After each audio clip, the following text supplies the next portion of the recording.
சிறிய அமல் 5, தராசை பாரமாக்கும் 4 வார்த்தைகள். சிறிய அமலும் பெரிய நன்மையும். அஸ்ஸலாமு அலைக்கும் வரஹ்மத்துல்லாஹி வபரகாத்துஹு. அன்பான சகோதரர்களே, சகோதரிகளே, நம்முடைய நற்செயல்கள் மறுமை நாளில் தராசில் எடுக்கப்படும் என்பதை நாம் அறிந்திருக்கிறோம். அந்த தராசை பாரமாக்கும் சில வார்த்தைகள் இருக்கின்றன என்று நபி ஸல்லல்லாஹு அலைஹி வஸல்லம் அவர்கள் கூறியிருக்கிறார்கள். ஒரு நாள் நபி ஸல்லல்லாஹு அலைஹி வஸல்லம் அவர்கள் தங்கள் மனைவி ஜுவைரியா ரலியல்லாஹு அன்ஹா அவர்களை பார்த்தார்கள். அவர்கள் காலை தொழுகைக்கு பிறகு அதே இடத்தில் திக்ரில் இருந்தார்கள். அப்போது நபி ஸல்லல்லாஹு அலைஹி வஸல்லம் அவர்கள் கூறினார்கள், நான் உன்னை பிரிந்து சென்ற பிறகு 4 வார்த்தைகளை 3 முறை சொன்னேன்.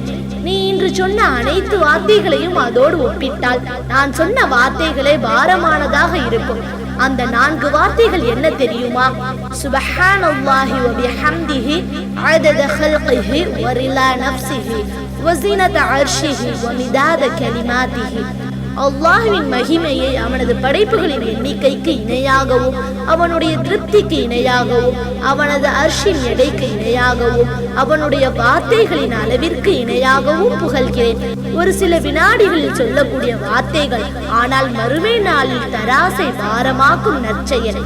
ஆதாரம் ஸஹீஹ் முஸ்லிம் 2726. சிறிய அமல் ஆனால் பெரிய நித்திய கூலி.